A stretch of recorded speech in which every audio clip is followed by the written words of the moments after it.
capitalism that it must expand. A no-growth capitalism, as some of our more naive ecologists have argued for, is a contradiction in terms. The reason you invest is to accumulate. And your accumulation of capital has no purpose or meaning unless you can mix it with labor to yet increase your wealth further. And of course you use large sums of it for personal consumption and for political power and for control of your culture and for that wonderful, good, happy life that you so like. As George Bush's wife said, we are millionaires, or we are not ashamed of it, we enjoy our wealth. And I thought, at last they say it. Finally they say it. Instead of the usual thing is, you know, how we rich suffer and we're misjudged and it's just terrible being rich. Can't hear, okay, I wondered who that man was creeping up like that. Okay. Can you hear me better now? Is it all right? That seems to be out of range, actually.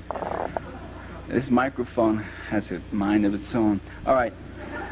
Now, that nature of expansion really affects the nature of, it's an important imperative because it means capitalism also can never stay home. It goes abroad. If you ever saw the film Controlling Interest, there's a corporate president who says, those corporations that stayed regional in New England years ago and decided not to go national, we can't even remember their names. They died. We had to go national. And those of us who are now national know we have to go international. We have to invest abroad. So one of the laws of capitalist motion and development is this inexorable expansion. And that means expansion into an expropriation of the third world.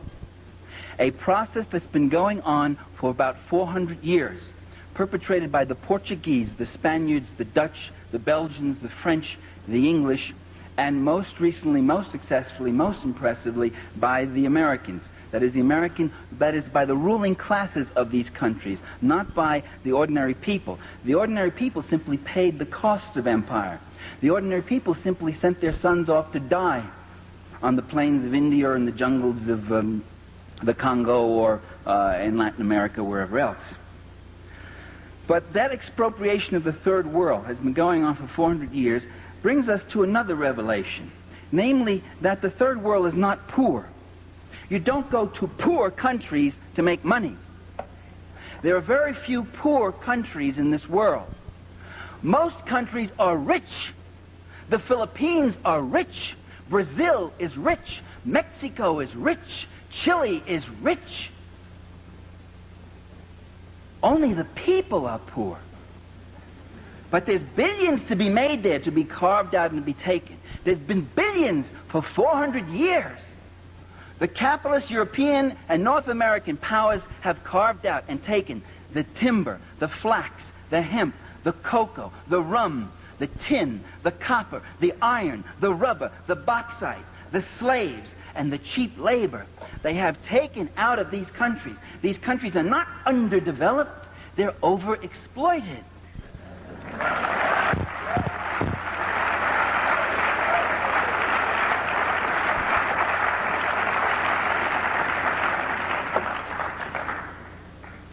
One of the countries that had a great deal of Western capital in it was Tsarist Russia. Mostly English, French, some German, some American, including one Herbert Hoover, who with Leslie Urquhart, famous British millionaire, owned the Russo-Asiatic Corporation, which, if the Russian Revolution hadn't happened, Herbert Hoover would have been one of the richest men in the world. And years later, when he was President of the United States in 1931, when 1/3 of this country was unemployed, when people didn't have enough to eat, when people were driven to the edge of desperation, President Herbert Hoover said to the San Francisco Examiner, he said, "My greatest ambition in life is to see the overthrow of Bolshevism in Russia." There came, with the Russian Revolution, a break in the fabric of international capitalist history. There now was a country where the unwashed, where the workers of Petrograd and Moscow were actually taking over, where they were actually taking over the land, the labor, the technology, and the resources of their country, where communists were coming in to power. And there's a remarkable correspondent between Secretary of State Lansing and President Woodrow Wilson, in which Lansing says, the Bolsheviks are wanting in political virtue. They would preach to the ordinary man that he might elevate himself through political means rather than by dint of hard work. This would be a most unfortunate example to the common man in our country and other countries. They understood what was the threat. The Americans themselves, the American ruling class, had very little cap, didn't have all that much. I told you about Hoover and a few other speculators, other people like that. But they joined in with 14 other nations to invade the Soviet Union, to overthrow the socialist government that had just been put in after the Tsar was overthrown. That process of invading a revolutionary country is still happening before our eyes. If you want to understand those years after the Russian Revolution, just look at what's going on in Nicaragua. Invasion, either by directly with troops from your own country, or by using surrogate troops, and they use the white armies and the white generals, the white guard armies. Embargoes, isolation, withholding food supplies, sabotage, encirclement, refusing diplomatic recognition. These are the methods that are used, and these are the methods, time-honored methods, that are being used right now by Reagan against another revolutionary government, which is Nicaragua.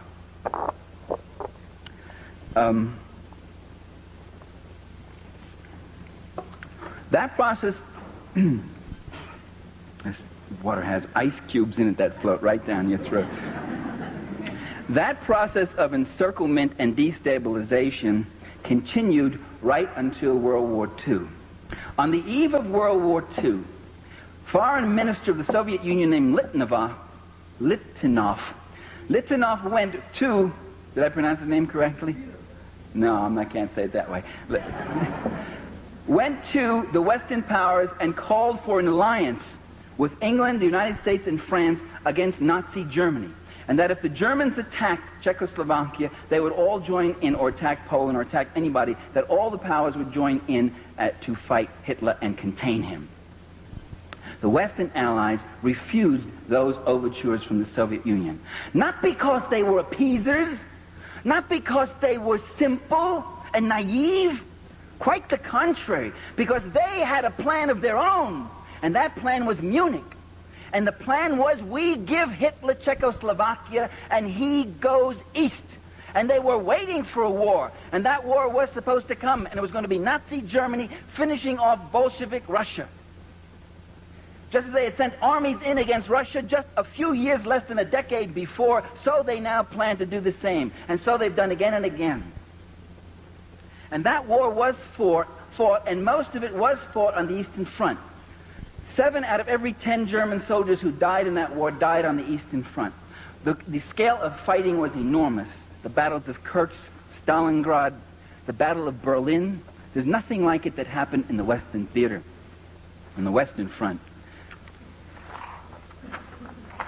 In the Battle of Berlin, you saw 2 million German soldiers against 3.5 million attacking Soviet soldiers. The losses were stupendous. But at the end of that war, the Soviet Union emerged as a major power. Very weakened, very much weakened, having lost most of its industries west of the Urals, having lost 20 million people. Most of its transportation, by the way, at that time was still by horse or oxen in most areas for most of its population. But it still had the Red Army. And yet it was not an army that had any intention of marching through Europe. Although that was a NATO myth that was cultivated at the time. And there's an interesting set of documents that just came out in the American Historical Review which point out now that the West and the State Department never really believed that the Soviets were going to invade Western Europe. That was a myth which they consciously propagated. They knew that after an exhausting war, the last thing the Russian people would ever go for, or the Russian leaders themselves would ever go for, was another war. There was no sense, they had no interest in such a war. The war they fought against Germany was defensive, and they wanted to rebuild their country. That was a myth that was consciously propagated, that if we don't stop them, if we don't build NATO, if we don't double, triple, quadruple our defense forces, the Ruskies will be marching under the Arc de Triomphe.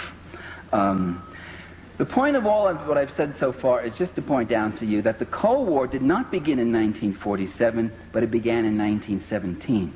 That the Cold War has been going on even before the Russian Revolution, in the sense that the U.S. has been consciously, and other Western countries have been consciously suppressing any kind of revolutionary forces. When Ronald Reagan says that we've got to stop the Sandinistas and overthrow them because they are an extension of Soviet power, we might ask ourselves, we've been in Nicaragua 11 times, and at least 5 of those times there was no Soviet Union. We've invaded Costa Rica, we've invaded Haiti, we've invaded Mexico, and there wasn't the Soviet Union. We invaded these countries long before there was a Soviet Union. It's not that they're surrogates of the USSR, but that they are developing revolutionary movements which will bring a competing social order, one that will use the land, the labor, the resources, technology, and capital in a different way, for social need, communally, for non-profit, public sector development, rather than for private capital accumulation. This would mean the death of capitalism, of that class with its power and privileges, with life as they love it, and hold it, and will fight tooth and nail to defend it. As Mrs. Bush said, we enjoy our wealth. The U.S. empire at the end of World War II replaced Britain. The Brits were eased out of Iran. British oil companies were replaced by American oil companies. British sugar companies in Honduras were eased out by American sugar companies. And America also picked up the tab. America built a basis, an American empire, over 2,000 bases around the world, including about 300 major ones. American fleets are on every ocean. American planes fly the skies over every continent, almost. And so we see enormous investment in the Third World, and with that enormous investment since World War II, an enormous growth in poverty.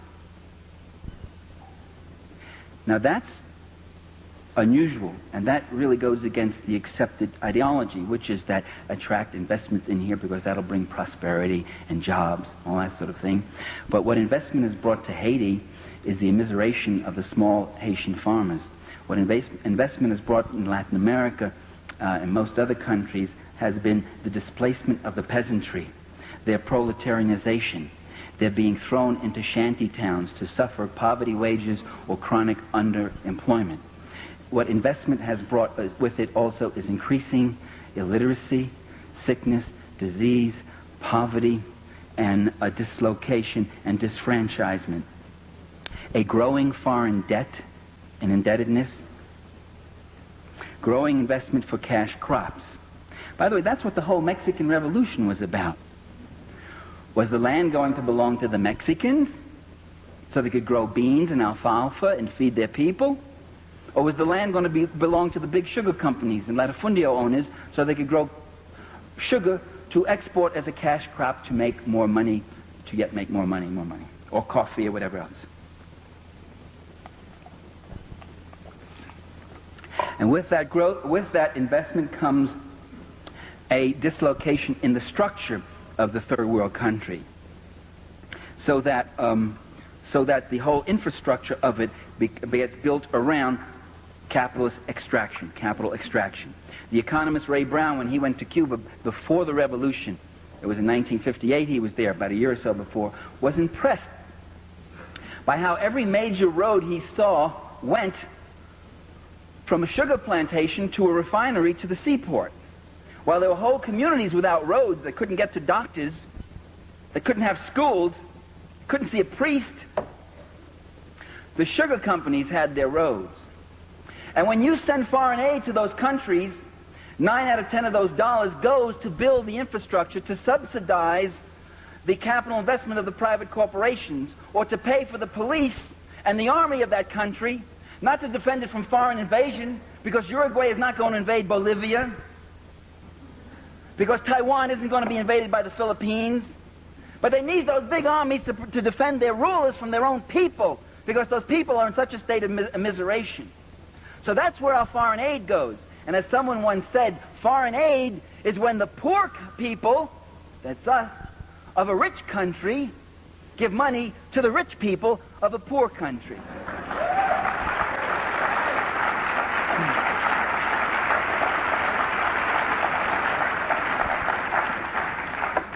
when Kenneth Boulding gets up and he says, an economist, and you can see when you get brilliant people like Kenneth Boulding speaking so naively, you can see the troubles you get into, the swamps you go into, the baby talk, silliness you get into when you think without Marx, when you think without class analysis. And Kenneth Boulding says, one of America's leading economists, he says, empire is irrational because it costs more than what we get out of it. The British, it cost them more in India than what they got out of it. The American investment in the Philippines is only about $3.5 billion, but we had to give them about $6 billion in aid. It costs us more than what we get out of it. And that's when you think without a class analysis, because as we know, as you're going to know before the evening's over, that it's very profitable. Because the people who have the $3 billion investment aren't the same ones as the people who paid the $6 billion. As Thorsten Veblen said back in 1909, and Boulding should have read him even if he is a Marxist, as Veblen said,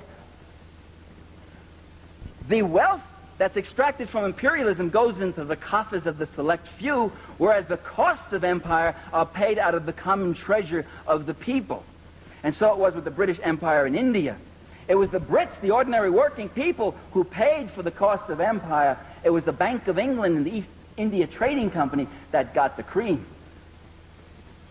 And so with the Philippines, right? Of course, with a good skim to your collaborator, your comprador there, what he got just in shoes.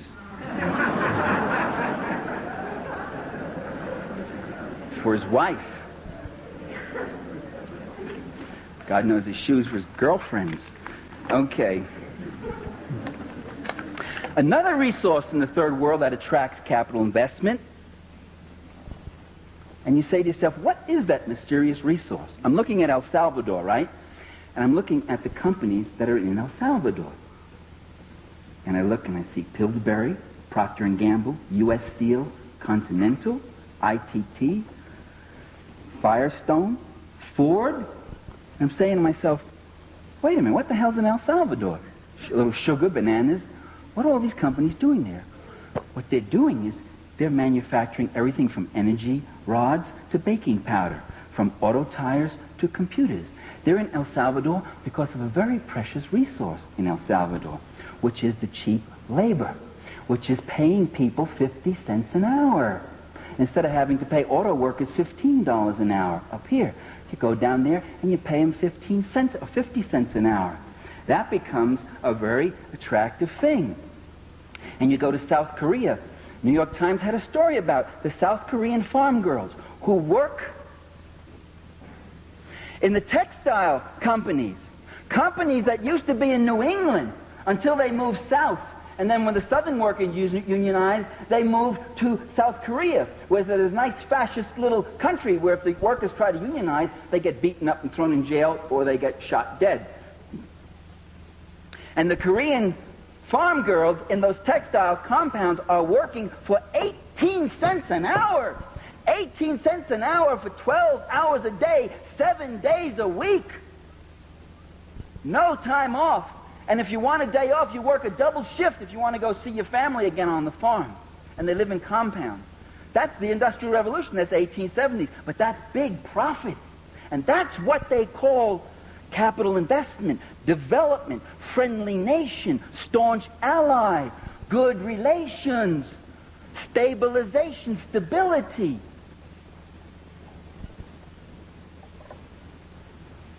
And General Motors, when they tell you, ladies and gentlemen, that they've got to pave over Detroit and they've got to close down factories because the cars aren't selling as well as they should, what they don't tell you is that in the last 10 years, General Motors has opened up a dozen new factories in other countries for the reasons I've just talked about. So here's another resource. This, in fact, is the key resource, the resource which is the source of wealth, along with natural resources, which is labor. Because one thing about labor, it's one of the commodities of production. It's the one commodity that does not use up its own value entirely in that process of production. It creates wealth. Now there's another development, though, that's come with all of this. And that other development is that revolutionary movements have been emerging all around the world, these competing social orders. And so they must be targeted. Now, the United States has given a number of reasons for why, Ronald Reagan has most vividly recently, for why we must go on with our military buildup and our intervention in third worlds, why we must attack countries like Nicaragua, why we must oppose guerrilla movements in El Salvador, why we must try to overthrow Afghanistan, Angola, Mozambique, Guinea-Bissau, and various other countries where the forces of social change are taking place. And the reason they give is the freedom of the people there for democracy. We are in Central America to defend democracy. Well, a moment's reflection would raise some serious questions about that hypothesis, because it becomes clear that in fact the U.S. government has a record in recent years of overthrowing democracies. In Chile, Salvador Allende, elected in a free and open election, was overthrown. 10,000 people were executed. Tens of thousands of others were driven into exile. Others have been put in prison. And you have one of the worst fascist dictatorships, all with the support of the United States, which after Allende's election cut off all aid except to the Chilean military. In Guatemala in 1954, the Arbenz government was instituted, and Arbenz legalized all student organizations. Students were very powerful. The first democratically elected president of Guatemala. Arbenz legalized trade unions, opposition newspapers, and then he started doing some very dangerous things. He began to nationalize the unused land of United Fruit Company. And that's when U.S. corporations and the CIA went in and overthrew Arbenz. And that's a matter of public record, by the way. The CIA, the Eisenhower administration, admits that. Eisenhower proudly boasted of how the CIA overthrew Arbenz, because he was a serious leftist influence. And so with Mossadegh in Iran, so with Gulad in Brazil, so with Bosch in the Dominican Republic, so with a variety of other democratic leaders, at least 6 or 7 in Latin America, who were overthrown and generals brought in with the aid and assistance of the U.S. government. So it can't be that we're there to foster democracy. We seem to also make war against democracies. And in addition, we support some of the worst dictators. If Reagan is really against tyranny, if he really hates tyranny, why doesn't he send freedom fighters into Paraguay or Chile or South Africa? Why doesn't he start sabotaging there, putting a squeeze on them? In fact, the whole fight with Libya might be less of a mystery if you understand that really the worst thing about Colonel Gaddafi, who is a kind of a strange guy in some ways,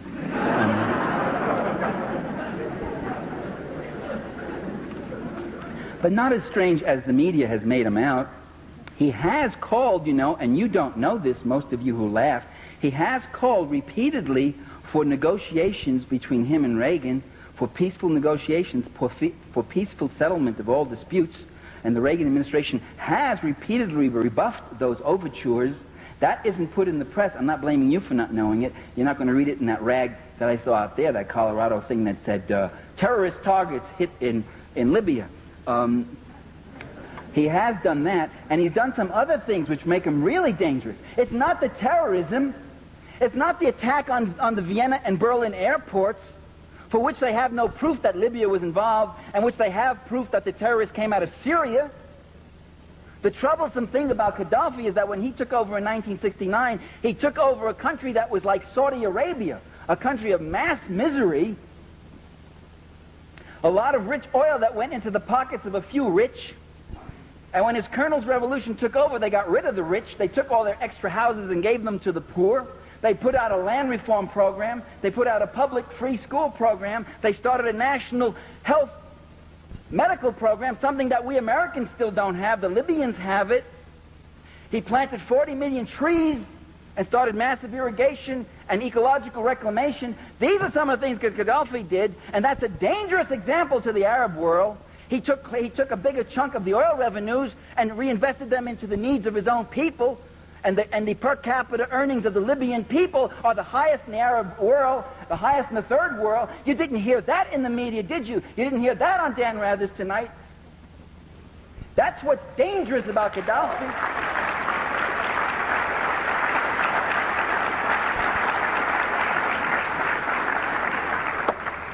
And the cue comes, and you know the cue when Reagan says Gaddafi is a tyrant over his own people, like the Sandinistas are tyrants over their people, like Allende was a tyrant over the Chilean people. The minute they start social reform, the minute they start tampering with our oil, our bananas, our sugar, our copper, our iron, our bauxite, why, they're tyrants.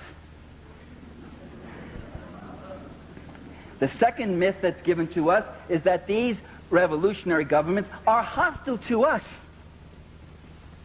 And that's why we oppose them. Right-wing dictatorships get along with us. They're friendly to us. Why is that, though? What is it about right-wing dictatorships that make them so friendly? What are they being so friendly about? What is the community of interest that they have? I'd already explained it, I believe. It's a common class interest. And the left-wing guys come in, but they're hostile to us. Well, that doesn't really seem to be true, though. The first thing these left-wing governments do when they come into power is ask for friendly diplomatic and economic relations with the U.S. Certainly that's what the Sandinistas did. They honored the debt that swindler Somoza ran up, and they asked for closer economic relations. That's what the Cubans want.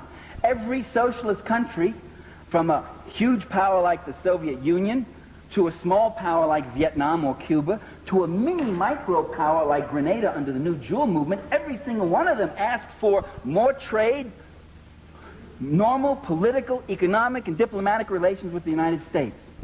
Not necessarily out of love, but because they saw it in their self-interest, because their interest was to develop their own economies and to have peace and security on their borders, to invest less in military defense.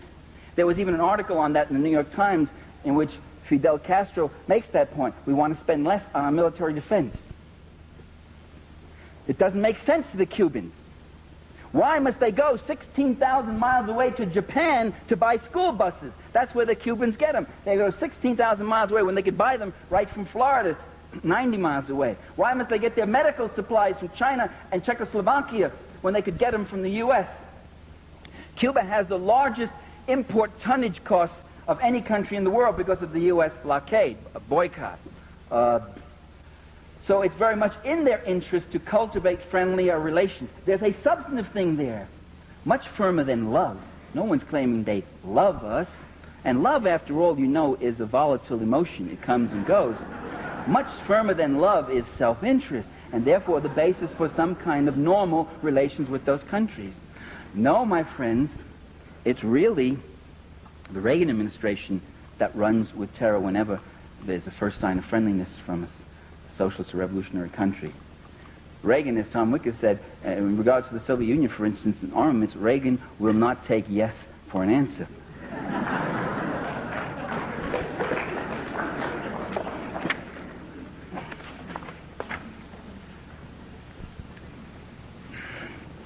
The final reason given is that we must contain the red tide. You heard that March speech by Ronald Reagan, vintage stuff, where he talked about a red tide lapping our border if we allowed Nicaragua to sustain the kind of government that its people have chosen in free and open elections.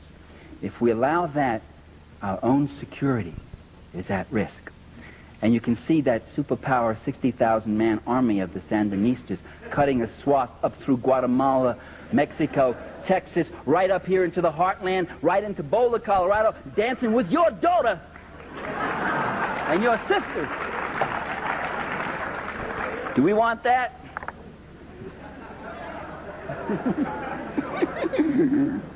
I hear they're good dances. The image of that tiny nation of 3 million being a threat to us, you know, reminds me of the Vietnam War. We used to hear that same stuff. We say, if we don't fight them, In the jungles of Vietnam, we'll have to be fighting them on the shores of California. And Walter Lippmann said the image of the Vietnamese getting into their little PT boats and coming across the Pacific and taking California is an insult to the U.S. Navy.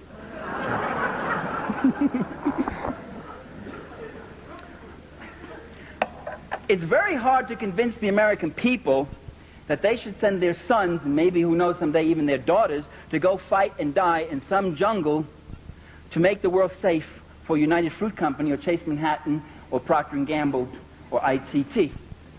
So you say it's to stop the threat of that communist country. It's very hard to convince the American people that a tiny country like Nicaragua or Vietnam or El Salvador is a threat to U.S. security. So you say it's not Nicaragua. They are the puppets of the Cubans, who are the puppets of bum bum bum bum. The big red bear in the Kremlin.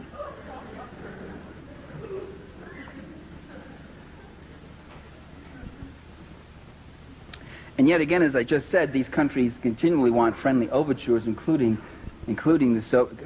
want friendly relations, including the Soviet Union. What we hear also is that there's another pernicious element, and the thing we have to stop in these countries is a thing called communism, and that there are communists in these countries. It's time, ladies and gentlemen, brothers and sisters, it's time we ask, what's a communist? What does a communist do that is so dangerous?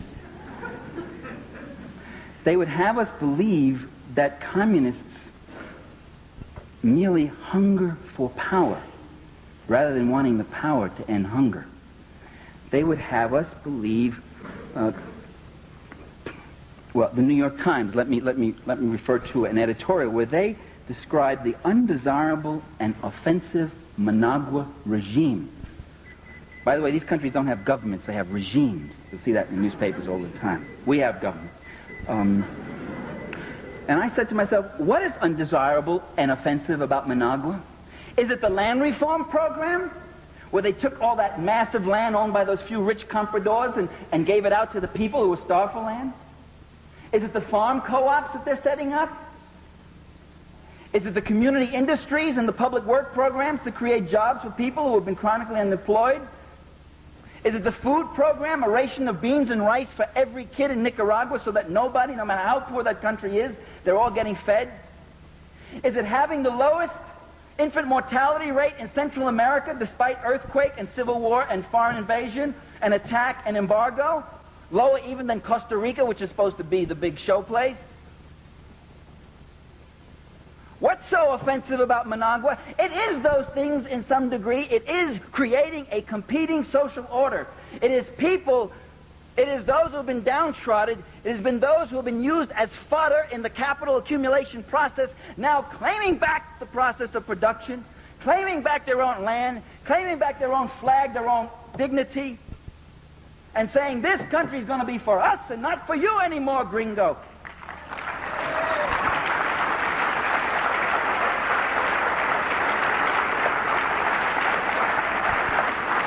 And that's the communist program, and that's what communists are. I had somebody up in Vermont say, she got up, and she was one of those trust funders who works on peace a lot, and she said, oh, sorry there. She said, people are saying that the Salvadoran guerrillas are communists, but they're not communists. They're just ordinary peasants. So why are we fighting them? The implication being that if they were communists, it would be okay to go in and pulverize them. And I pointed out that, well, look, at least in the FLM and the Front, there's at least two of those five groups, at least two. I'm not sure about all of it, but at least two of them that would not deny the label communist. They would say, yo soy comunista, they'd say it. And they would say it proudly. And what does it mean to be a communist? It means to fight and devote yourself to the people. If communists, if we leftists, if we Marxists, if we revolutionaries, if we progressives, if all we want is to hunger for power, then why do we side with the powerless? Then why don't we toady up to power? Why don't we take the road of the Henry Kissingers and the Daniel Patrick Moynahans, and the Ziggy Brzezinskis, and the Eugene Rostows, and the McGeorge Bundys, who toady up and mouthed for power. When Henry Kissinger was made National Security Advisor for Richard Nixon, Nelson Rockefeller gave him $50,000 as a going-away present. As Nelson Rockefeller testified himself before the Senate committee when he was being appointed Vice President of the United States. And they asked, and the senators, well, they really went at Rockefeller really hard. They said, why'd you do that, Mr. Rockefeller? And Rockefeller said, well, giving's always been a tradition in our family. Giving. They cast their bread upon the waters and more came back, didn't it? He was saying to Henry Kissinger, Henry, I brought you out of Harvard. I brought you out of that Center for, or whatever that was, Strategic Studies, because I liked the books you were writing, and you were writing them for me. Henry, you remember you're going to go work for Tricky Dick, but you remember who you belong to. And that's what hungering for power is. It's climbing, like the political climbers and careers have done in every country in the world. And we on the left don't do that. We stand out in the rain. We stand out on the picket lines. We put our jobs on the line. We risk our careers. In many cases, we even risk our physical safety and our lives in all sorts of countries. If it's power we want, why do we take such a circuitous route? If it's power Senator Garland wants, why is he standing back there? And 70 years standing like a legion.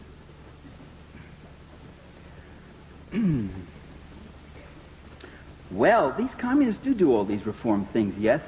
And liberal columnist Richard Cohen in the Washington Post says, and I think I've heard it about 800 times from different people, we ought to copy what the communists do. Why are we always on the wrong side? Why do we go into these countries and find ourselves on the side of the big landowners, the sweatshop owners, the big corrupt generals who run little prostitution rackets on the side and all that stuff? Then why are we with that element? Why don't we capture the hearts and minds of the people the way the communists do? Why don't we copy their techniques? What are their techniques? Well, communist techniques are very well known. Just the things we just said. They go into the village. They do land reform. They try to bring clean drinking water. They pay for the food they take. They try to help the people organize themselves. That's what they do. But if we did those things, we not only would have stolen their program, we would have become them. Because that's what they were doing. That's the thing we're fighting to prevent. Not we. That's what our government and our ruling class is fighting to prevent. That's why we always go in on the wrong side, because the wrong side is the right side for the class interests of this administration and every other administration that's occupied the White House. So it is the heart of U.S. policy, ladies and gentlemen, to use fascism to preserve capitalism while claiming to be saving democracy from communism. Now, the Soviet Union is a serious problem for world capitalism. First, it's the strongest socialist country. As the strongest socialist country, it is a major target. Second, it has assisted other revolutionary movements, mostly just diplomatically, politically, morally, but also sometimes with material aid. Not much, but rather substantial aid in the case of Vietnam. So, one goal is to try to contain the Soviet Union.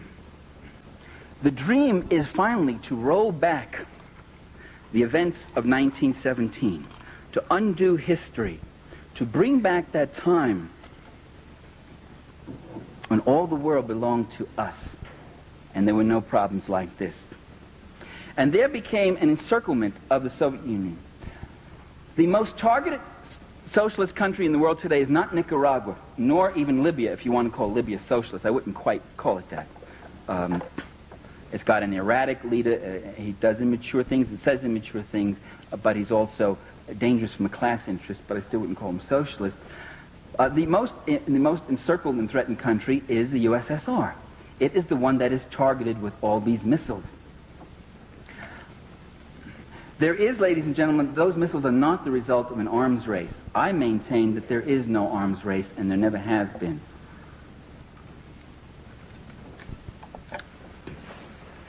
A race,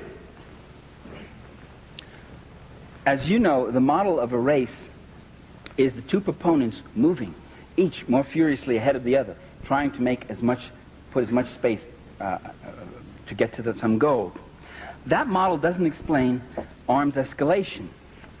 What we have had, rather, has been an arms chase, with one side, the U.S., unilaterally escalating each time, and the other side, the Soviet Union, playing catch-up, often with a 2 to 7 year lag in the particular weapons system.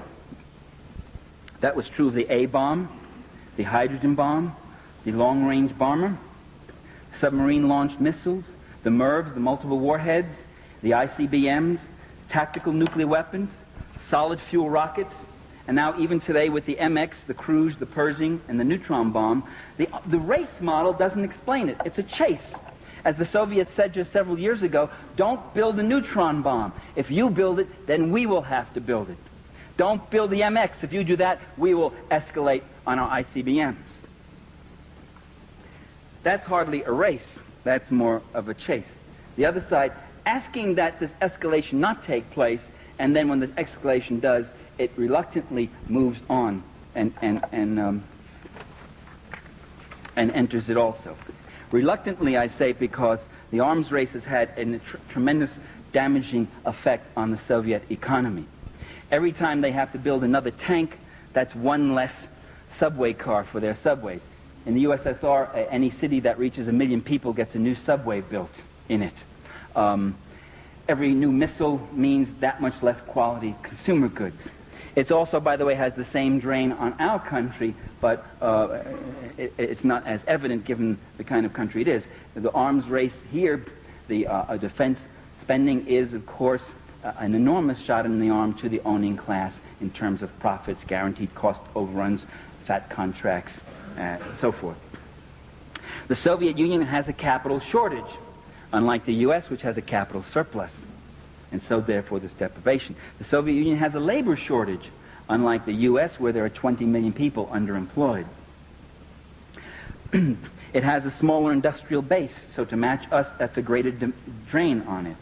It has scientists who would prefer working in the civilian sector because their work in the military sector remains anonymous.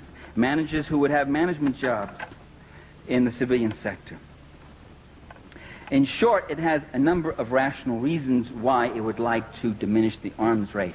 As Gorbachev has said again and again, we have a lot of building in our own country. We have never had a normal year in our history. We have had foreign invasion, revolution, invasion again, forced collectivization, etc., armaments race, and we would like to have some normal years. Again, not necessarily love, but something much stronger, which is self-interest.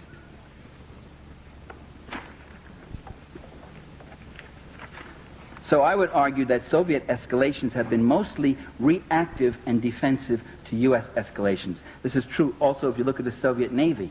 It has, until very recently, no aircraft carriers for attack and amphibian actions. It now has one. It's had a few mini carriers. The Soviet fleet is built almost entirely to tracking the U.S. fleet, to see where it's going.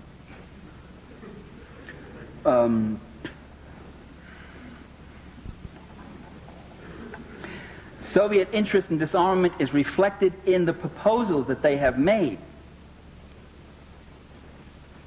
You could say, well, words are cheap, I want to see actions.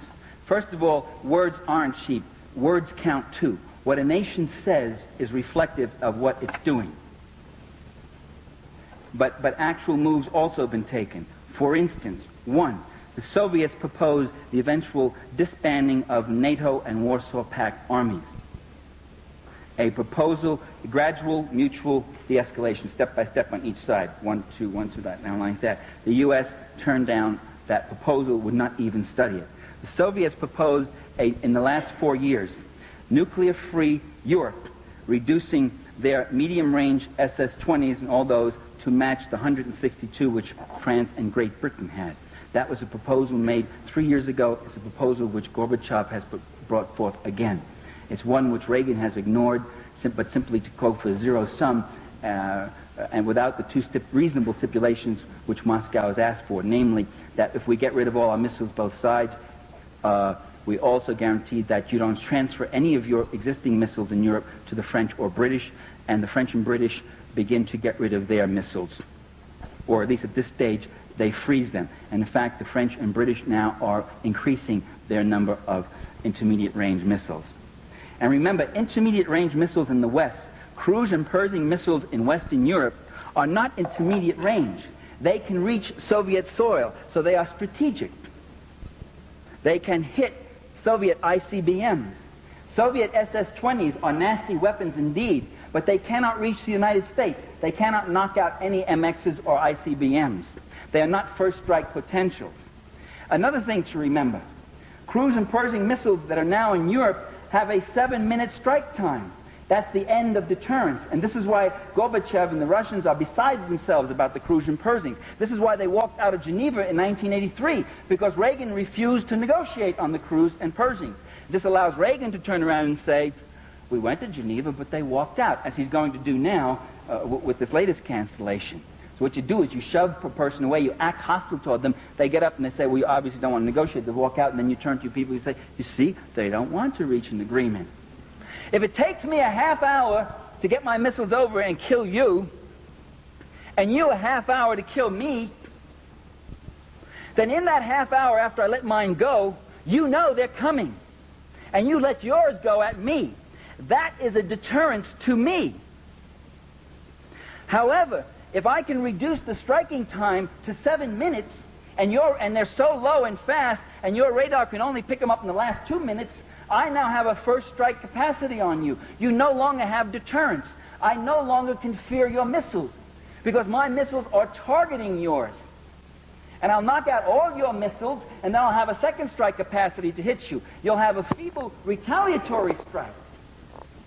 Your feeble retaliatory strike, however, will be blocked out by my Star Wars. Ah, is that what Star Wars is all about? Yes. You see, the criticisms about Star Wars are largely irrelevant in that area. People have said, scientists have said, it's a ridiculous project. It's going to have to work the first time and work perfectly. Only if the Soviets launch their 10,000 missiles at us in a fit of peeve one day, they say, let's destroy the world, and they send the missiles at us, only then will Star Wars have to work perfectly. But if the function of Star Wars is to be a shield against a feeble retaliatory strike of the Soviets after a first strike by the U.S., then Star Wars becomes much more effective. And Ronald Reagan himself let the cat out of the bag last year when he said, it doesn't have to work perfectly. And he speaks and all, they've got him away from the platform and all that. Because they explained it to him just that morning at breakfast. And it is...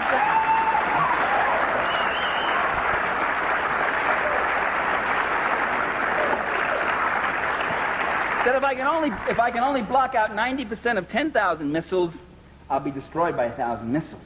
But if all the Ruskies have left are 60 or 70 missiles, and I can block out 90% of those, then only 7 or 8 will hit us. And that is called acceptable collateral damage. How do you like that? For 1984, 20 million, anywhere from, they estimate, from 4 to 20 million. Acceptable collateral damage. But we would have won one for the Gipper, eh? There are nuts in the Pentagon who think like this, ladies and gentlemen. They get big fat military pensions too, and they get big fat salaries, and they got big boards all lit up. They think like that all the time. But short of starting a nuclear war, the grand design is to have a first strike capacity that so puts the Soviets under the gun again that we'll be back to 1947, when we could brandish that weapon around, and they would have to retreat. They would have to concede. They would have to pull back in fear. We'd be back to 1962, the Cuban Missile Crisis, when Kennedy sat there and thought of a strike against the Soviet Union. And they realized that Khrushchev really had only 1, possibly 2 ICBMs that could reach the U.S., and it would only reach the northeast corner of the U.S. But they estimated that this might cause 1 million, 2 million casualties, and that would be politically unacceptable. And so they discarded any idea of a nuclear strike against the Soviets. That one missile may have saved our lives. So it's not true that the missiles just build up blindly on both sides. They're caught in this irrational race. That it's just something in man's nature for war. I loved those songs, but there was something about the politics in one of them that didn't ring right with me. That it's just people caught up in this meanness and killing for killing, and when are we going to reach our senses? That's not true. That's not the way it works. It's not something that comes in here. If it was something in our nature, why would they have to draft us? Why would they have to use press gangs and drag us in?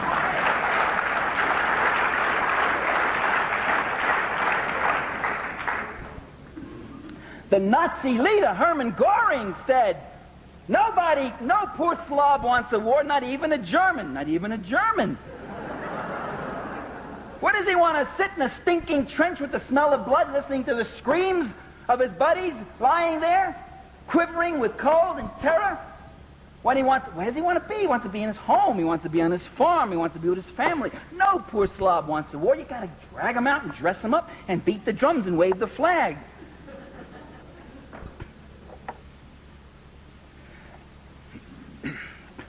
Within the last 4 years, the Soviets called for the banning of weapons in outer space before the United Nations, a resolution that was voted 124 to 1. Who was the one? Not the U.S., Ronald Reagan. It wasn't the American people, right? It was that coterie that is misrepresenting us. All the opinion polls show that the American people didn't want weapons into outer space, at least back in those days before the Star Wars promo. 124 to 1 with one abstention. Do you know who the abstention was? No, it wasn't Israel. It was Margaret Thatcher, who, as we all know, is Ronald Reagan in drag.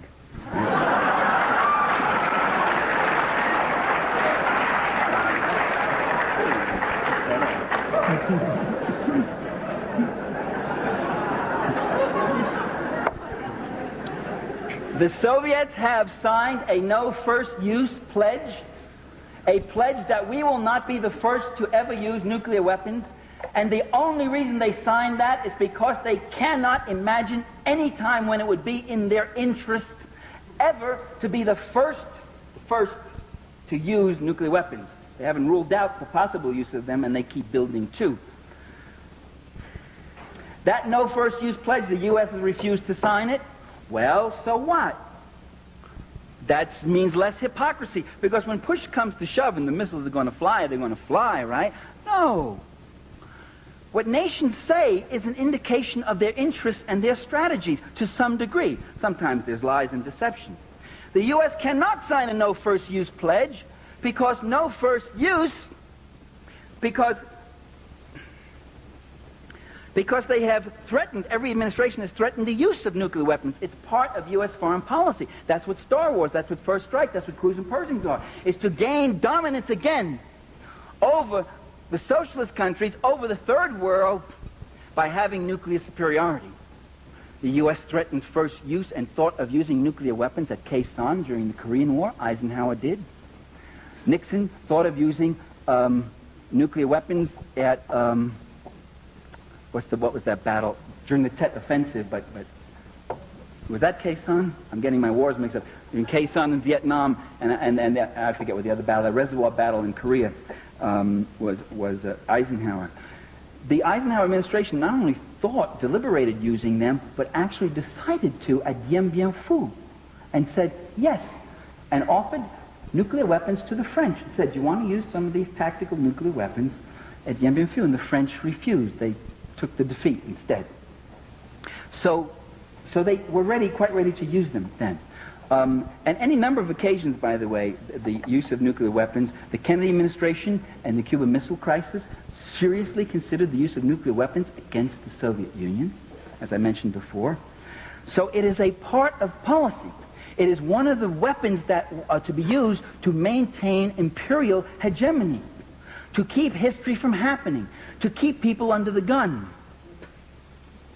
So if they signed a no first pledge, they could no longer threaten using the weapons. It would show them to be hypocrites and liars. They signed the pledge, and here they are threatening to use the weapon. And if they signed the pledge and threatened to use the weapon, this would undercut the credibility of the use of the weapon. Or if they signed the No First Pledge, this would undercut the credibility of the threat of nuclear weapons. And the value of those weapons is the threat. And by the way, it may not be that the U.S. is ready to destroy the USSR. Their ultimate plan is really to get such a superiority with Star Wars, cruise, Pershing, and all that, forward attack, planes and submarines and everything else, that they will just be able to dictate terms, as I was saying. And first use pledge would certainly not fit into that scheme of things at all. Therefore, the policies are not really totally symmetrical between Moscow and Washington. The Soviet Union, this is one of the best kept secrets in the United States. The Supreme Soviet in February of 1981 voted unanimously to endorse a mutual, bilateral, verifiable nuclear freeze that was virtually identical to the ones which were passed in those 20 Vermont townships and voted in 9 states and endorsed in hundreds of towns and cities in America. And its wording was almost word for word the same pledged. The Central Committee of the Communist Party of the Soviet Union that same month voted unanimously to endorse a nuclear freeze. The U.S. has, in fact, ignored any proposal for nuclear freeze despite a massive movement involving millions of people in this country, probably the biggest mass movement in such a short time in our history was the nuclear freeze movement.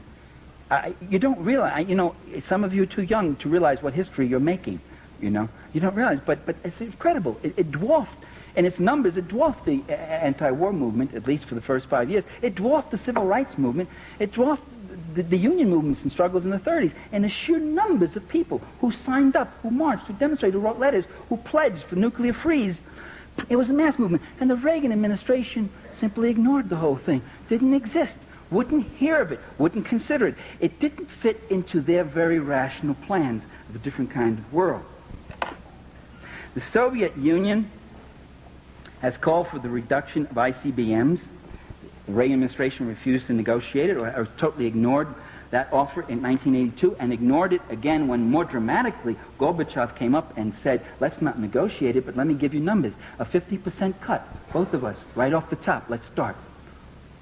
With total on-site inspection, by the way, another change in Soviet policy. Total, complete on-site inspection under any conditions you want. Come on in, look anywhere you want about this sort of thing.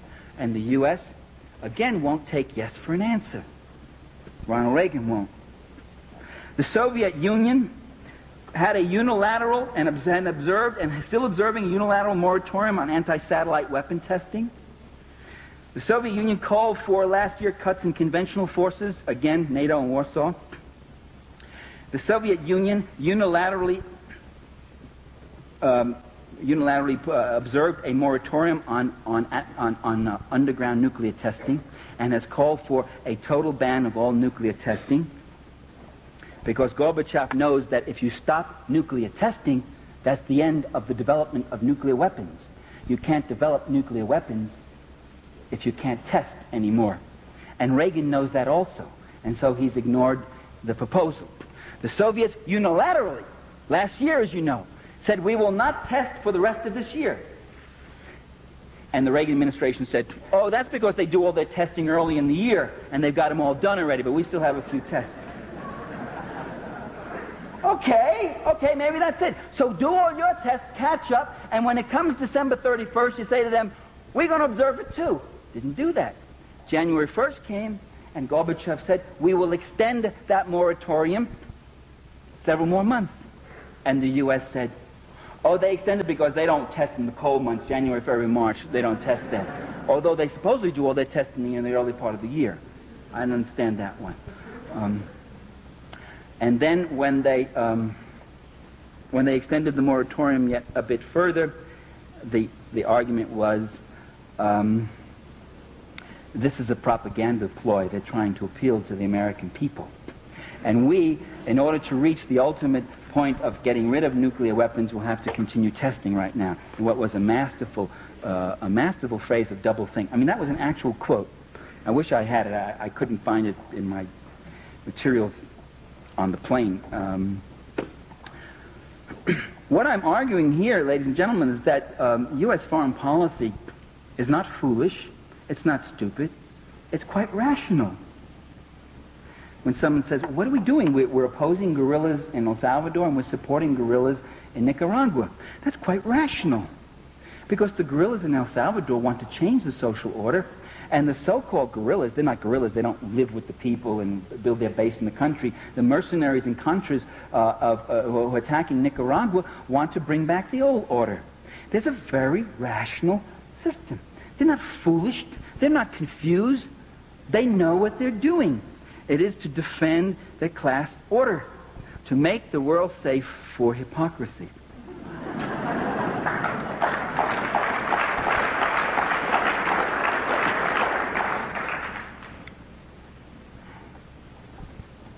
Star Wars, besides being that defense, that first strike shield, people say it's too expensive. What are you talking about? It's too expensive. That's one of its attractions. It's going to cost $1 trillion. It'll cost more than the entire New Deal WPA program and the Manhattan Project, which gave us the atomic bomb, and the Eisenhower Highway Project. Put all of them together, and the building of the railroads, put all of them together, they won't cost as much as Star Wars. $1 trillion is for the first stage, they think, the first stage. That's what the boys like who have the defense contracts. That's what they love. They see dollar bills. Getting there is all the fun. Whether the system works or doesn't work, the expensiveness is the major attraction. It will violate the ABM treaty, and now we see even it violate the atmospheric testing treaty. What's wrong with that? Reagan has no loyalty to the ABM or the atmospheric testing. He's been wanting to violate them since he's been in office.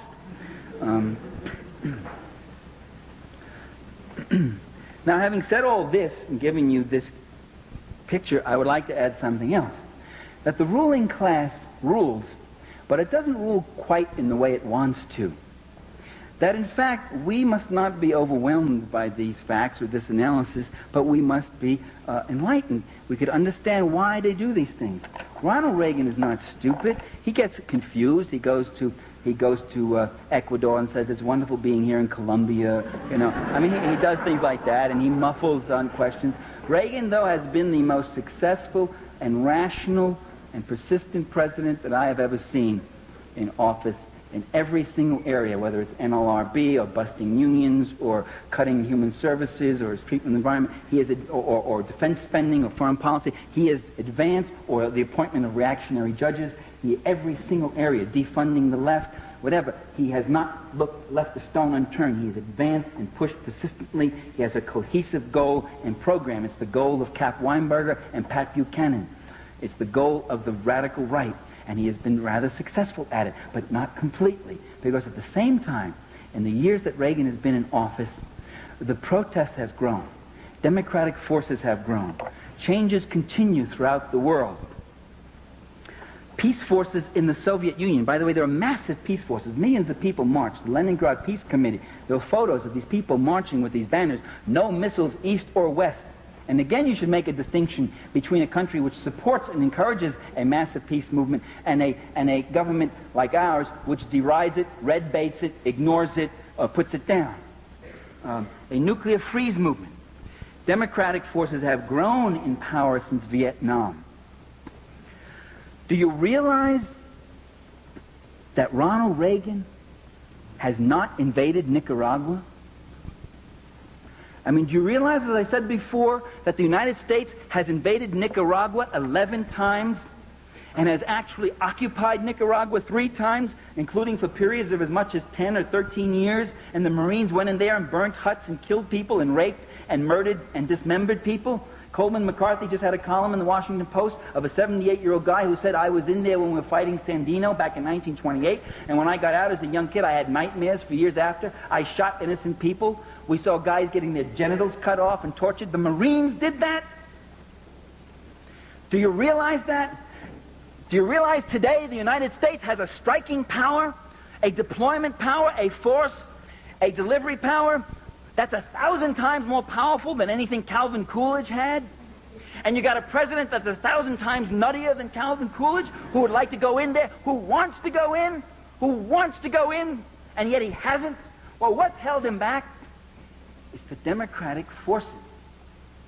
It's the same thing that kept Nixon from using nuclear weapons in Vietnam as the story came out when the Pentagon Papers were released, or not the Pentagon Papers, the White House tapes, where they were afraid of what the disruption and the reaction of the people in their own country. It's the democratic forces in this country, it's the democratic forces around the world, it's the Nicaraguan people who are armed and ready. He could go in and carpet bomb it with B-52s, not lose a single man, and just devastate it and destroy it. But then he would have to go in with troops. Like that line in Antigone, you know, you would make of it a graveyard and call it peace. But those troops would still find survivors and they would have to fight them. And there would be unacceptable losses. And Americans would die in Nicaragua. And the war might escalate. And all over Latin America people might rise up. Why do you think those Latin American leaders, those corrupt, rich, comprador, collaborationist leaders, say to Ronald Reagan, we don't want you in Nicaragua, we oppose that policy, we support the Contrador program? Are they suddenly going left on us? No, they're worried about the reaction of their own people. The losses in Nicaragua would be unacceptable, but unacceptable to whom? Not to Ronald Reagan. He wouldn't mind losing 2,000, 3,000, 4,000 American boys if he can take Nicaragua. That's no loss to him. He's got plenty of fodder. He's got it right in this room. He'll have you down there. He had 261 Marines blown away in Lebanon in one day, and he wanted to go back in with more and fight more. Those were acceptable losses to him. That was no skin off his nose. It's his class interest he's worrying about. He kept talking about the emergence of a Lebanese left and Lebanese socialism, and we must stop it. It was unacceptable losses politically. That means that there are political forces that can fight back. That it's too costly to him, not morally. So, we may be stronger than we think. And we must never believe what they try to make us believe about ourselves, that we're weak, that we don't have it, you see. Let me just close with one last little story, okay? Because I've been going too long. I've lived in Washington. I was living in Washington for about 6 years, and I was asked by some Filipino exiles in 1981, I think it was, or 82, to go speak at Lafayette Park. At the White House is right across the street from Lafayette Park. I always tell friends, I speak at the White House a lot. And there's a big megaphone, and I speak at the White House. I said, you speak at the White House? Yes, I speak at the White House. With these microphones. And so there I was, speaking, you know. And these Filipinos were so appreciative, it was so moving to me. Oh, Michael Prenti, would you speak? And so I give this speech and I talk about the Philippines. What I said to you, the Philippines are not a poor country. Only the people are poor. It's rich and they should deserve their own heritage, blah, blah, blah. And I said this whole thing and all. And here's this little band, about 200 people, about half Filipino, half American. And you know, and I look at this, and then I look across at the White House. And you know what I see? I see about 600 police. Their helmets, their guns, rockets, fists, everything, cars, whoop, whoop, all this stuff, all over there. And I see limousines, a fleet of limousines comes up. It's Marcos, President Marcos, coming up to the White House porch. You can't see the actual porch, it's blocked off, but you can see the limousines go up there to get hugged and kissed by Ronnie Reagan, because he's a great defender of democracy, this Marcos. And I see this, and I see all this display of power. And I see these Filipino heavies, the securities, they come around, they're looking. They're looking at the Filipinos, like checking them out. They recognize anybody. And I'm standing there with our little, brave little band of 200 people with our signs, and we're walking around chanting. And I do what a lot of people do in this situation. I start to bleed inside. I start to say, my God, look at that power. Look at that wealth. Look at the force. And we got this little band of people, you know? And then after I gave my talk, I wandered over to... We had a fence up and we had a display of pictures of Filipinos who have been tortured and found dead. Grisly photos by the Marcos people. And a Marcos security guy, a Filipino thug, plain clothes, comes walking up. And he looks at the pictures standing next to me and he goes, and he sort of smirks. like a, you know, and I never had such a feeling I wanted to really, you know, give him one upside his head. But I've outgrown those days. So. And I'm saying, look at this. They got it all. What are we going to do? And look what's happened 3 years later. Just look what's happened.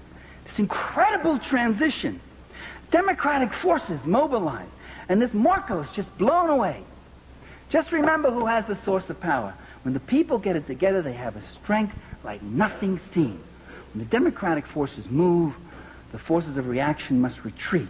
And these great generals and dictators and presidentes who sit there in their big palaces with their boodle and their corruption and their bayonets and their guns and their spies everywhere, they get thrown off just as a stallion would thrown off a little fly. So we speak truth to power. Just remember that. Speak truth to power. Mobilize, organize, never be sad. Remember what the great Italian communist Antonio Gramsci said, you have a pessimism of the mind, but an optimism of the will. You see the worst, you consider the worst, you work against it, but in here you work for what is freedom, for what is justice, for what is right. It is our destiny, it is our future. The future itself depends upon it. Thank you.